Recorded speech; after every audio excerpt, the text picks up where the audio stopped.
हमारा नया टॉपिक है स्टूडेंट्स, नोमेनक्लेचर।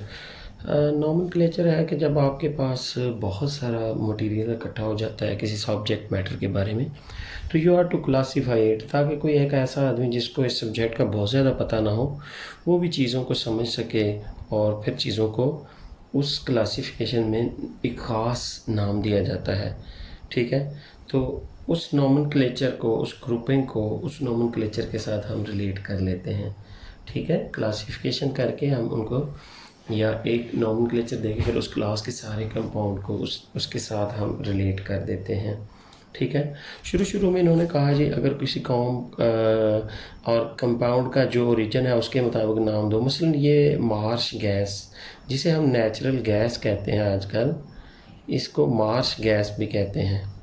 हाँ, मार्श और नेचुरल गैस। ठीक है, तो इसको मार्शी गैस क्यों कहते थे? मार्शी प्लेसेस पे, स्वैम्प्स वगैरह पे ये होती थी जहाँ पे सब्ज़ा गल सड़ रहा होता था। फिर इसी तरह एक बारबिचूरिक एसिड, एक कंपाउंड, ग्रुप ऑफ कंपाउंड है बारबिचरेट्स।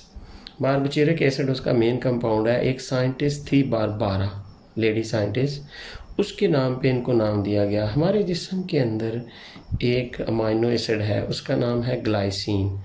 ये इन्होंने नाम पता उसको कैसे दिया? उन्होंने कहा जी ग्लाइकीज लैटिन वर्ड है, इसका मतलब होता है स्वीट, इसका जायका मीठा है, तो इसका नाम ही इस अमाइनो एसिड का इन्होंने। इसी तरह टायरोसिन, टायरो कहते हैं मक्खन को लैटिन लैंग्वेज में, टायरोसिन बटरम से या बटर से इन्होंने इसको पहली दफ़ा आइसोलेट किया, तो टायरोसिन इसका इन्होंने नाम ही रख दिया। इसी तरह आपको चींटी काटती है तो चींटी का नाम होता है फॉर्मिका।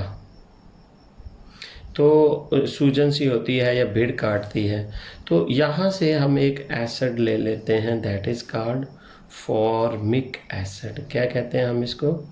Formic acid. इसी तरह हम घरों में पिकल्स बनाने के लिए, अचार बनाने के लिए, प्रिजर्वेशन के लिए, टेस्ट इन्हांस करने के लिए, चीज़ों को पैलेटेबल बनाने के लिए एसिटिक एसिड इस्तेमाल करते हैं, that is CH3COOH। This is called acetic acid.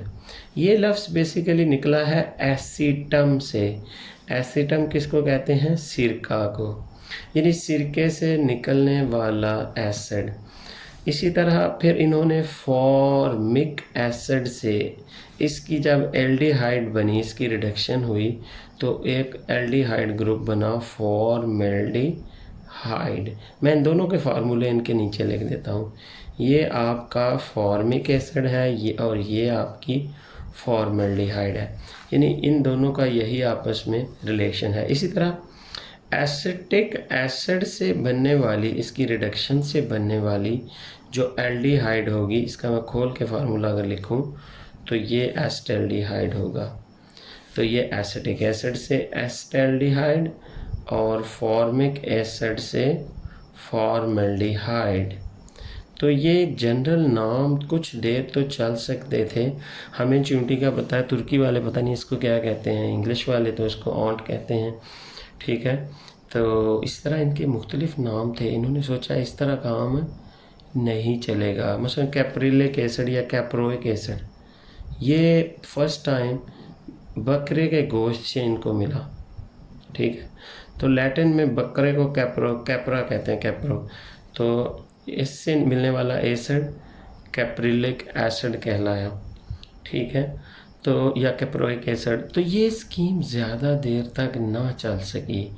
ये जो नोमेनक्लेचर थी जनरल, मसलन अगर ये आपके पास 4 कार्बनों वाला एक अल्केन है, ठीक है, इन्होंने इसको कह दिया कि हम इसको नॉर्मल ब्यूटेन कह देते हैं। ठीक है जी, आप इसको नॉर्मल कह दें, तो इसको इन्होंने कह दिया जी, हालांकि है इसमें भी 4, इसको इन्होंने कह दिया आइसोब्यूटेन। क्या कह दिया? आइसोब्यूटेन। तो ये काम जब कार्बन 2 पे मिथाइल लग जाए तो इसको आइसो कहते हैं। Iso mean branch, n mean normal. इसी तरह पेंटेन के आइसोमर्स देख लो, जब कार्बन 5 एक साथ लगे हुए हैं सीधी चेन में, तो ये क्या बनती है? N pentane. क्या बनती है? N pentane. लेकिन अगर इसकी कार्बन 2 पे एक ब्रांच निकल आए, एक ब्रांच उग पड़े ए ऐसे, ठीक है, तब इसको बच्चों हम क्या कहेंगे, आइसोपेंटेन। ये तो एन मीन नॉर्मल, ठीक है। ये देखिए मैं हर कार्बन के 4 बॉन्ड पूरे कर रहा हूँ। This is called isopentane.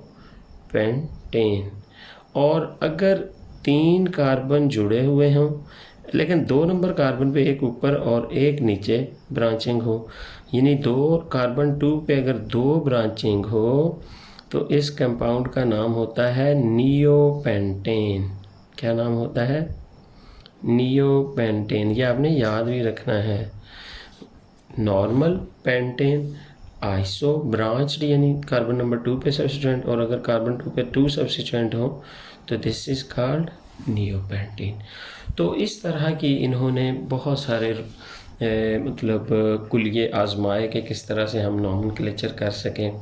मसलन फिर इन्होंने मतलब अब फ़र्ज़ करें आपके पास, आपने 9th में पढ़ा है, ये मीथेन है CH4, ठीक है। आप अगर इसका एक हाइड्रोजन हटा दो तो 3 H रह जाते हैं। तो इस H को आप हटा देते हो, तो अब आप इसका नाम क्या रखोगे?